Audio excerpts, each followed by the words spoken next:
Okay, so the power of Russian national narrative. From my perspective, humans basically are storytelling animals. We tell stories to make sense of the world in discourse and thought, and this applies to international relations as much as anything. And this is not a new claim. Basically, Aristotle made this pretty clear 2,500 years ago. But I really want to focus on us as storytelling animals, not as rational calculators or rational actors, because this is a very important perspective on human thought and discourse. As a matter of fact, the least narrative-like social science is economics. And we have a new book a couple of years ago from a Nobel Prize-winning economist called Narrative Economics, where he said a lot of economic decision-making is driven by narratives, not by rational calculation. So I'm not the only one trying to sell you this bill of goods. So the narrative is the analytic focus, and I'm going to apply it for understanding, to understand national identity, of course. In this sense, just a few properties of narratives I'll start out with. In general, narratives are in the sense that you don't have to go to school to learn how to tell narratives. So we find them in children. We've also found them in virtually any culture we've ever encountered. Any culture we've ever seen uses narratives and rituals and making sense of everyday life, etc. They're ubiquitous. We use them all the time in everyday life. It's the first tool we reach for in many ways to make sense of things in international terms. So narratives can be either written or spoken. That's not, they're both. They can be either, and they can be fictional or non-fictional. They can be as long as War and Peace or some other huge novel like that, but or just any other kind of narrative that's long and written. But they also can be condensed. They can be very, this is what I'll look at. They can be very condensed, sometimes called fast thinking, an idea from Daniel Kahneman, another Nobel Prize winner in economics, although he's a psychologist basically, that said we do most of our decision making at the blink of an eye. We make decisions, it's almost as if our bodies make decisions before our minds ever engage. And sometimes our minds never seem to engage, but we're still making decisions based on narratives, as a claim here. We use narratives to size up events and individuals, personal people, personal actions, but also national actions. And it's driven by this kind of general idea in cognitive psychology that humans are cognitive misers. We're always looking for cheap ways to process a lot more information. We rely on tools to do a lot of our thinking that makes the load on our conscious attention decreased. So we make an awful lot of decisions using these fast thinking narrative tools.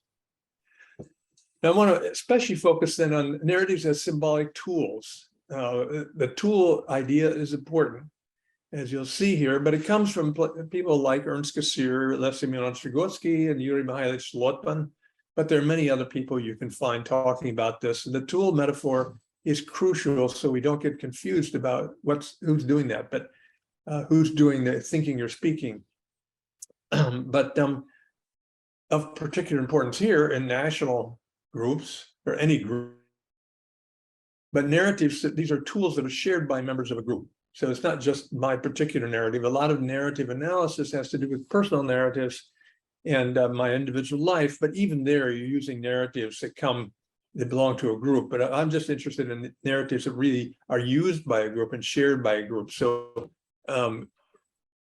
we don't want to overdo this. We don't want to say there's one personality or that can characterize all French or Chinese or something, but there is a set of shared cultural tools, symbolic tools. And these symbolic tools shape discourse and thought for the members of individuals. So I'm talking about a psychological dimension here, but these are individuals as members of a group. So this is not under psychological reductionism or methodological individualism is called here, but rather we're saying these are symbolic tools and symbolic processes shared by members of a group, but we can look at them in individuals. How does it happen? How do they stay rooted in individuals? Now, it's important. The tool metaphor is important, first of all, because we have to recognize tools don't make us do anything. A hammer doesn't make you break a window. A saw doesn't make you saw down a tree. And symbolic tools, narratives, don't make us think or say anything. So we're not saying they have deterministic power, but they do serve as what I'm calling co-authors. So in a lot of ways, when you listen to somebody speak, long speech, I've had this happen to myself. A Brazilian colleague once listened to me as I gave a discourse about some psychological or cultural event that I thought I was being very cosmopolitan, and I was giving all the different sides that don't reflect my own ethnocentric perspective. And she listened to this, and when I got done, she said, and she's a friend, so she could just say this outright. She said, Jim, that's exactly what you expect an American to say. So Americans share certain cultural tools, and you can tell that's got to be Americans saying that. That's got to be Russians saying that. So in a lot of ways, they co-author what we say, and it's hard to avoid this co-authorship. But nonetheless, the symbolic, we have to have responsibility for how we use these symbolic. That takes a lot of work, but it can be attributed. So in a sense, you could say the real analytic unit here is an active agent using a narrative tool or a symbolic tool. So that's a kind of a combined notion of the agent that does the speaking and thinking in this view. So what the narrative tools do, now narrative tools are different from, say, mathematical tools or logical tools. They have their own particular structure. They have their own kind of logic, and this logic is grounded in the plot. When you do arithmetic or you do syllogistic reasoning or chemistry, you don't think about how things fit into the plot. You're not using a plot as an organizing principle. But when we use narratives, we're using a symbolic tool that drags us along to see the world in terms of plots. And what plot means, you're grasping events and actors together. You're grasping events and actors together into a whole, beginning, middle, and end. So a narrative tool has its own unique internal structure. It's particular logic, sometimes called its peculiar logic, beginning, middle, and end.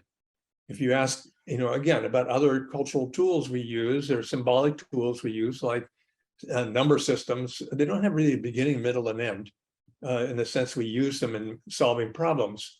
They're tools where time is just not relevant.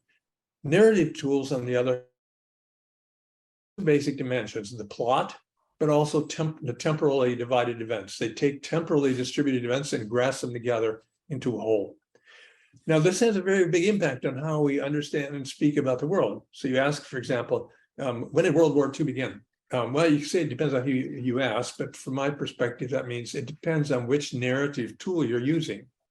And the beginning assigned by a narrative is a very important part of what this peculiar logic is about. So World War II began in 1931. For Chinese, it did in some sense, so they would call it World War II, actually.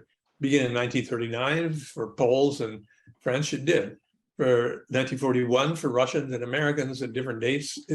So it depends what the narrative tool does. By giving us a starting point, it's already telling us a lot of where we're going to break into an endless flow of temporal events and say, this is the beginning of a story.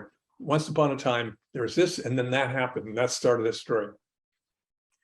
Now, also, narrative tools have an ending, and the sense of an ending is extremely important because it's what allows us to understand the meaning of the events that came earlier. If you think about this like in a detective novel, we don't know what the meaning of the glove on the table was until at the end of the story, when the detective says, now he doesn't say it out loud, but basically shows us, now you can see the plot and you can see that glove was a crucial hint. When you read the story, it might not make any sense, but only with the sense of an ending, when you know how the story ends. And that also is something that is assigned by the plot. And so once we know how a story ends, we know a lot about what the meaning of the events were all along in retrospect. So this narratives kind of serve as a packet, an enclosed package that assigns meaning to events. Now, again, this is not the only way we can talk about the world. There are other ways of reporting the past and being completely accurate about it.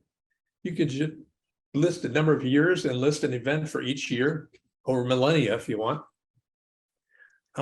And the events could be anything from that year. And that's what sometimes called an annals or a chronicle. That's accurate, but it doesn't have a plot. It just lists one event after.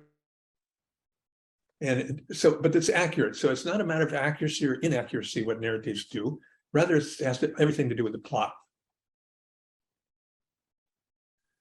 And then this leads us to the notion, and we have this widely assumed notion that narratives can be true or false. I think you know this very well in Georgia. When you hear some narratives given to events there by outsiders, you say, that's just not true. And you say, if I say, well, the truth of all these events is verified, right? Yeah, but you said, but the story is just not true. So there you talk about narrative truth. And I want to distinguish that from propositional truth. So a narrative kind of assumes, without overtly making the point, but it says, I'm just telling you what really happened. That's what for me. I'm grasping together events as they really were. And now here it gets to be harder. Is the truth in the events out there or in the telling of the story? And we have to balance this because we don't want to say you can tell any story you want about events. But on the other hand, there's invariably more than one narrative you could use to make sense of events in the past. So you're not just telling what really happened, that you're telling one version of what happened for starters. In contrast, propositional truth is about the truth of a particular proposition. It depends on correspondence between a proposition and the state of affairs. So somebody, if I say true or false, the 2008 Russo-Georgian War began on January 12th. That's false. How do we know? We can go to documents and archives and things, and you can verify, no, you just got it wrong, Jim. It's not January 12th. It didn't start then. So that's a propositional truth. But then we could turn to narrative truth and things get something much more difficult. And as a matter of fact, some people think you shouldn't use the word truth and apply it to narratives, but we do that all the time in international relations. What a narrative truth is this is the right story, the real story of what happened. And this invariably involves a judgment about the implantment of some kind. So in America, we continue to have this debate over the American Civil War in the 19th century. Is it truth that the US Civil War was about slavery, or is it truth that the US Civil War was about states' rights? We're pretty much settled on the former now, finally. But the point, there are two ways to implot events between 1861 and 1865 in America. And when people do one or the other, we oftentimes get very upset when somebody says, no, that's not true. It wasn't about slaves at all. It really was about industrialization. That makes people not just say, no, it's not true, oftentimes get very angry about this because the narrative you're using represents a group. And when you challenge the narrative, you're challenging that group in a lot of ways. So narratives are really different from other things that we think about when we differ with other people, like opinions or attitudes. For opinions and attitudes, sometimes you can say, well, I guess you just have a different opinion than me. But with narratives, you can't do that a lot of times. It's not true. So there we get into real loggerheads with others. We can't get out of it. Sometimes I call them mnemonic standoffs, where you just can't get beyond. You're claiming one truth and I'm claiming another truth. A model for this you can find, for example, in courtroom litigation. I mean, serious courtroom litigation is not about establishing the facts oftentimes in the sense of propositional truths. We know that so-and-so was there on the night of such and such. We know that this knife was used by so-and-so. We know all these facts, okay, these propositional truths. But what the lawyers are doing in litigation in these kinds of trials is trying to get the jury to agree that, no, the real story here is this. Don't listen to the other guy. That he's not telling the real he's using all the facts, but he's twisting them, we say. But the real story is this. So here's an argument over what the, quote, real story is, what really happened at the level of narrative. And we think of it as being true. What's going on right now in the United States with the public hearings about January 6th and the riots in DC is an attempt by Congress, at least the Democrats and some Republicans in Congress, to say, let me put these things out in front of you and tell you what the real story is. They're creating a narrative that has not been there before. We have pieces of information that all get mixed up and used in various ways, but they're in a position to create a narrative. And that's the crucial thing they're doing. And they're trying to create a true narrative, as they put it. Well, if we look at how narrative forms are used in national identity projects, national memory and national identity, I want to talk about three kinds or forms of narratives.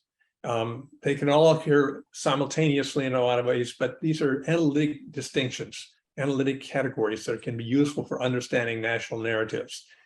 First, there are specific narratives, and this is what we usually mean when we use the word narrative. It's just a story about something that talks about when, where, and how something happened. I'll give you an example in a minute.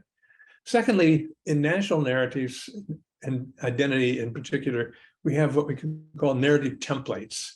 These are underlying forms that are posited by the investigator. People necessarily know they're using these, but they're not something you've observed overtly in speech writing, but you have to posit and dig them out and make sense of them as templates that stamp out various other specific narratives. They're unconscious, and for that reason, it makes them very hard to change them oftentimes, because people say, no, I'm just telling you what happened. No, you're using the same old storyline to make sense of what happened. And people just resist us. All of us resist this to some degree. I'll give you some examples. And the third, well, the first two of these really are narratives as a standard form in the sense they have a beginning, middle, and end. They have a clear ending. So the narrative kind of, well, once upon a time there was this, and then that happened, and it ended like that, and everybody lived happily ever after. It wraps it up like but in a real story as well. That's the end of the story. So that's a packet. But national narrative projects are narratives that are more like autobiographical narratives of one's own nation. Usually it's about us. We don't know exactly where they're headed, but we do know where we'd like them to be headed. In that sense, they're what can be called aspirational narratives. These are ideas that I get from moral philosopher Alistair McIntyre. I'll come back to him later too, but he talks about how he doesn't talk about national narrative projects, but he does talk about aspirational narratives that have a general telos rather than a final conclusion, as in a detective story. When we're done with the detective story, we know who did what and it finished itself off. But in national narrative projects, it's always a work in progress. It's like your autobiography. Oops.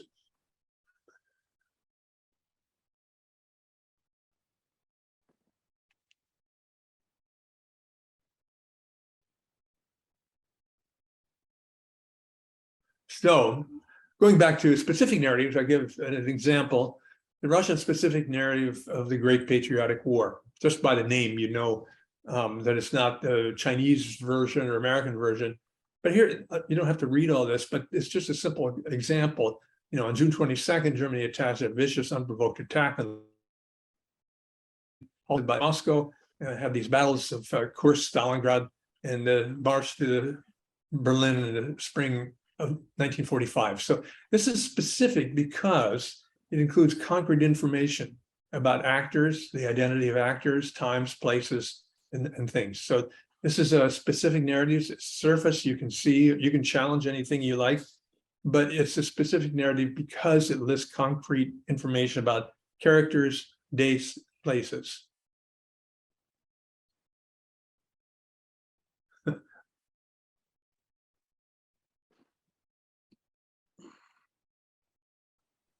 There you are. Okay, now I want to switch over to narrative template next, and I'll get to run it here. But a narrative template, again, is abstract and schematic. It doesn't have concrete information in it. It doesn't have dates, places, and names like the specific narrative I just gave you did. It's posited as an underlying code rather than taking explicit surface form. If you think about it psychologically, we don't know exactly where schemas or templates come from, but basically, metaphorically, we say, and you could say a narrative template takes the form of cognitive traces left behind by using many, many specific narratives. You hear a lot of stories on a certain topic, a certain general topic, and out of that coalesces mentally a kind of general schematic form. That's the focus of a lot of research, but it guides thinking and memory on unconscious level, which makes it harder to question. And it also makes these narrative templates partly because they don't list particular events. So you figure, how can I change a narrative template? They're pretty impervious to objective facts. Narrative templates are very flexible, can take over, unexpected facts and weave them into a meaningful system. So an example is the Russian expulsion of alien enemies narrative template. It's my term for it. You could think of other ways to describe the title of this narrative template. But here's this narrative template that says there's an initial setting in which Russia is peaceful and not bothering anybody, wantonly and viciously attacked by an alien enemy, be it Germany or France or whatever. Russia comes under existential threat and nearly loses everything as the enemy attempts to destroy it as a civilization. But through heroism, acting alone, and suffering, Russia overcomes the enemy and expels this alien enemy from its territory. So this is a general schematic form. The only specific information here really is that there's Russia in there. And I'll come back to that. I'm just looking. Yeah, okay, we can come back to these questions. I think that's a good one that I see here. But remind me, I'd like to come back to that at the end. Okay, well, if we look at this expulsion of alien enemies narrative template, is a template because it applies to multiple specific narratives. And here's just a very partial list. And as you know better than I, Russia can just run off the list of these almost automatically. If you ask, have you ever been invaded before? Being a naive American, you might ask that. Say, oh yeah, no. The Teutons, the Mongols, the Poles, Swedes, French, etc. All of these are specific narratives that instantiate the same narrative template. They all follow the same plot. It's general schematic plot line. And so you can say it's the same story that's being used. This narrative template is the same story with different characters. Or sometimes we have this expression, old wine in new bottles, or maybe old vodka in new bottles. But it's using this same general form to implot several specific narratives. Now, what's interesting to a lot of Americans anyway is the same narrative template applies for Russians to ideas, not just to kinetic military invasions, but it applies to ideas. The idea, the notion that ideas can invade and infiltrate Russia also presents an existential threat. And it's the same narrative template being used here. So for example, this came to America's attention a lot with Solzhenitsyn's 1978 address, commencement address, where all Americans thought, oh, he's going to come here and he's going to tell us what's wrong with communism and he's going to be our friend and think like we do. Well, he did come. He did show that he wanted to show what's wrong with communism. In that sense, a very loose sense, he's on our same side. But he went on to say other things that were really shocking to most people, because he started talking about how then communism actually is an alien enemy that invaded and almost destroyed Russian civilization before it was pushed out finally, would be pushed out in his day. But it's not a new notion, as Dostoevsky's Biesi or Demons. At the end, it was about recognizing the miasma of alien ideas, the isms, socialism, capitalism, that invaded the Russian soul and almost destroyed Russian civilization. And then we have figures that are having an impact on Putin today. People like Ivan Ilyin. I'll be interested in knowing how much you know about him, or is he a household name in Georgia? But he's come to a lot of attention here, some great work by historian Timothy Snyder. And he's also, we know that he's something of a spiritual guide for Putin, who has read him, says he read him anyway, and has signed this book, some of his books to all the top leaders in Russia. He thinks it's very important for Russia self-understanding. He formed what Snyder calls he founded a version of Christian fascism, and basically saw enemies everywhere seeking to invade and destroy a pure and very naive Russian nation. So Russia, as a result, needed a strong leader to expel these at all times, to recognize the danger and do something about it. even older roots of this kind of idea of alien enemies and what you do about them can be found back in the several centuries ago, and the idea of Moscow as a third Rome, that it's trying to preserve the pure Christian form that has been destroyed in its purity. But Russia has a mission now to preserve this pure Christianity. And so we end up with these ideas of something like a divine mission that Russia supposedly has. Anytime any country has a divine mission, you should be careful, including America. Now, I want to turn here, before wrapping up and putting some of these ideas to work, to a national narrative, the notion of national narrative projects. Again, these are there's like autobiographical memories, autobiographical narratives of a nation. There's something that's being told as the nation is living and breathing. It also has a beginning and an end, an origin story for Russia, for Georgia. I love some of the Georgian origin stories. I mean, we have mythic origin stories in Georgia that are great about versions of these. But anyway, every nation has an origin story. It has something that's happened since, but it doesn't, a narrative project doesn't have an ending. It has, again, a telos. And so, and the telos can take the notion of this divine mission instead of some kind of neat, rounded off ending. It's a general aspiration or idea about, but it could take several different forms in the actual concrete reality of it. But it's our vision for the future in a lot of ways that is the telos. It's not an ending that occurred in the past. It is the end of an existing narrative in that sense. So it gives us reason to ask questions like, what does my nation aspire to be? Who are we? Where are we headed? And these are common kind of used in the case of Russia, but they apply to any nation. It's a lived narrative. So we're characters in a shared ongoing national narrative project in America, in Russia, in Georgia, China, whatever.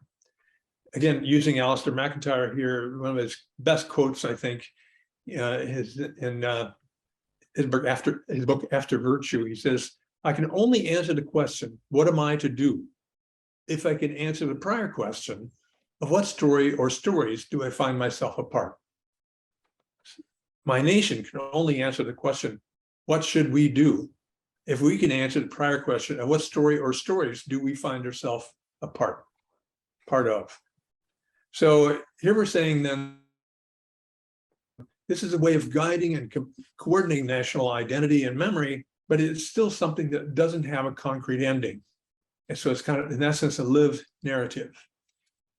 Now, I want to turn to actually that's a brief outline of some of these ideas, but what I'd really like to hear is from some of you, and I saw one chat question already, we can go back to that, but I've been really intrigued lately to watch Putin as he's been discussing over the past, well, for a long time, but certainly last June, a year ago, this June, with his long lecture on about the history of Russia and why Ukraine is not really a country, a nation, and all these things.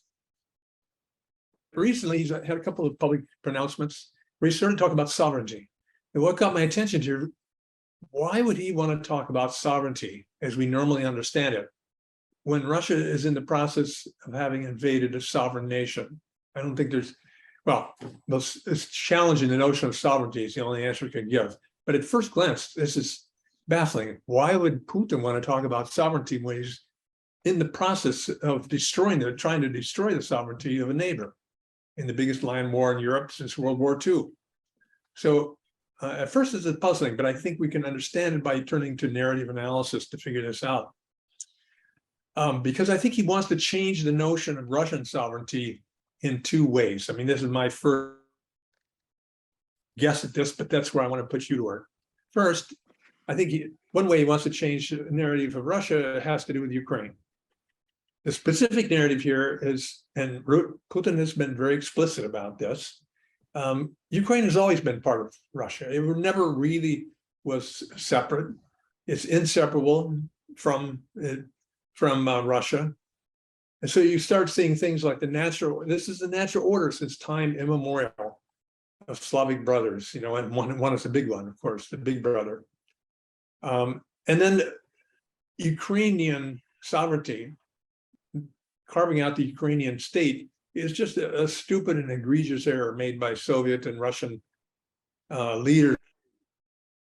It never should have happened. It was part of what was the part of the biggest, what Putin likes to call the biggest catastrophe, geopolitical catastrophe of the 20th century, namely the collapse of the Soviet Union. So it got buried under that, but it's still a terrible error. It's not the natural state of things. But in order to make sense of this, Putin relies on what we could call essentialist ideas of ancient Russian world. That have to do with language, religion, autocratic government, economic ties. Essentialism is the notion that it's the very essence of Russians to believe, for example, to believe in a particular spiritual school of thought. And it's something that's not created or imagined, but almost, we don't want to say genetically transferred because it's not that. That just doesn't make sense. But somehow it's very core part of the essence of what it means to be Russian, and it's always been there. It's an unchanging essence. So he's trying to say this at the same time, but it's also part of this, that this essence of the Russian civilization has always been under threat, of course, and now it's being, and the way to explain Ukraine is under threat because NATO is trying to manipulate Ukraine. NATO and America are trying to manipulate Ukraine to become separate. This is part of what Fiona Hill, one of our best Russia watchers, I think, in the United States, the Brookings Institution, calls Putin's magical mystery tour of history, because it conflates. It's not serious history.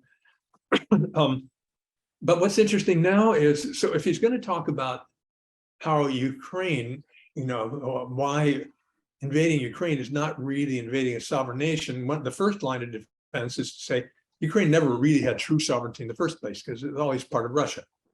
But then he also talks about how it goes beyond the Slavic national ties, where he talks about the Finno-Ugric people who were part of Peter the Great state. So now suddenly we're not using the same ethnic or national, national criteria to make this case. And it's also expanding the notion of sovereignty, expanding it conceptually, but also expanding it in terms of territory. So he's trying to do this by making a good speech. It's really a very confused thing, but it's need to follow his logic to understand what he's up to, I think. And secondly, and perhaps even more ominous for people not in the Russian sphere, what Russia would like to see its own sphere of influence, is that Putin seems to be talking more openly about not just a national narrative project, but a global narrative project that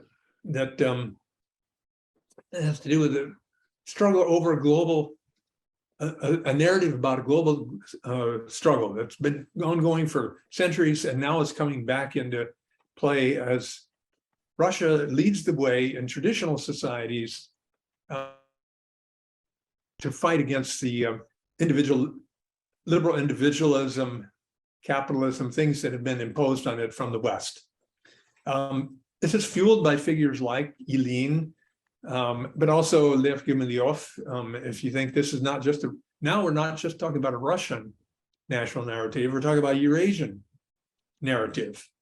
And actually it gets so big that it's really pitting Russia and Eurasia against the rest of the world, okay?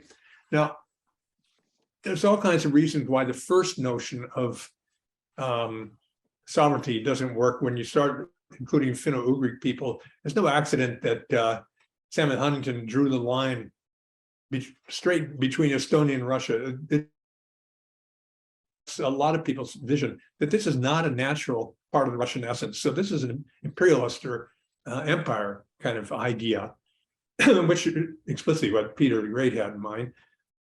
But anyway, when we turn over then to this global struggle, you see other people following in this. It's not clear if they're following or they're independently coming up with this, but the rise of populism in many places in the world, including in the United States, for example, but it leads people to go in search of a strong autocratic leader who can preserve traditional values against alien enemies in the form of armies or ideas. So Putin is just one among many urban and Hungary, on Turkey, Bolsonaro, and Brazil, United States, but some people put China and India for, the two huge. So maybe half the world or more than half the world is engaged in some people's view in this kind of mythic mission of taking away the hegemony of the West with its ideas about progress, liberal individualism, and reasserting more traditional values. Now, Putin likes to think of himself as part of that, or leader of that. So this is a much bigger and more aggressive mission. But national narratives still provide the foundation for how you can get there with this kind of thinking. So what's happened, I think, here is that with Putin's newfound sovereignty, the notion of sovereignty, the notion of what sovereign applies to, has been changing. It doesn't apply to the Russian state anymore. It applies to the Russian world, the Ruski Mir, and suddenly it also applies even larger. So what's going on here is some kind of large, very ambitious kind of idea. There's a lot of time will tell if this is just a figment of their imagination. It will collapse. Depends on how successful Russia is in the short term in Ukraine. But it's not going as easily, and other people are not joining up as quickly as Putin had hoped. So there's a big struggle ahead on that. So what do you want to do about this? I don't want to by saying, well, we're all cooked. Not much you can do about this. So you should just go and get yourself a really great bottle of Georgian wine, and I'll get mine, and we can have a big party. No, but I do think there are some concrete implications to this. First, it's really important to understand what we're up against. The power of narratives to shape our thinking and speaking is much greater than most people recognize. This is, to be sure, this is on the idealist side of the realist idealist thing. But if you don't have this, I don't think you can understand. You'd be frustrated in understanding the moves of Putin and many others, just on realist bases alone. Secondly, when you recognize what you're up against, going back to the different kinds of narratives, one of the first things we do when we hear somebody give us a specific narrative, we just say, when Putin says, Ukraine has always been part of Russia since the time immemorial, it's part of the Russian world. People do things like I just did. And I said, well, actually, Finno-Ugric languages are completely separate from Russian ones. They're not even Indo-European languages. So how can you say it's just all part of the same thing? That's a mistake almost, because what I'm doing is trying to fight using propositional facts and specific narratives. I'm trying to fight against a narrative template that Putin is following. So facts just kind of bounce off narrative templates in a lot of ways. So it means we need to get inside that narrative template and challenge that in ourselves and in others. Everybody needs to start early. If you're on the right side of this, especially, start early in the formation of productive narrative habits, maybe narrative habits for everybody that are not so tied so tightly to the nation as a self-enclosed, unit of some kind. It's part of world history. Georgia, you in Georgia understand this very well. You have a nation that's been overrun many, many different times, cut up, divided, split up. And so you have a vision, actually, of how Georgia fits into a larger territory. It doesn't make you unpatriotic in Georgia, to be sure, but the point is we need to get more narratives out there that recognize how we're all part of world history, how what we call America has been here just a few hundred years. It's here for maybe 20,000 years under human. That changes something. It's hard for analytic scholarly history to fight collective memory, but we need more of it, and we need more of it that engages general public. Historians in America are being under attack for writing things that only are for other historians. They don't want to get involved in textbook debates and things. Well, this says no, historians who do actual analytic, objective history need to get involved in more public debate. We need to avoid what Amartya Sen in his book Identity and Violence calls miniaturization, saying, I understand, people on the basis of one dimension of them, that's the Americans, that kind of miniaturizes us down to one characteristic. People want to say they're greedy or whatever, they're imperialistic. We are that, but for many other things as well. So again, we need to respond to other national narratives, not with facts, but it's an issue of controlling the narrative and controlling the narrative at the narrative template level. So this is a big task, but it's the only way we're going to have engaged. We're going to engage in any kind of productive discussion in the long run, I think. And the most realistic, it's realist in the sense, it still needs to fit within a realist perspective in the sense that rather than think we're going to dominate or transcend all national narratives, we're going to get over them finally. We need to, our goal probably needs to how we're going to manage narrative disputes rather than transcend them. So this is an unending task. We're at it in the United States. We're still fighting about who we are, but it's just part of what being a nation is. And the issue is how to manage it from getting out of control, because we all have some pretty heated tendencies when things get out of control.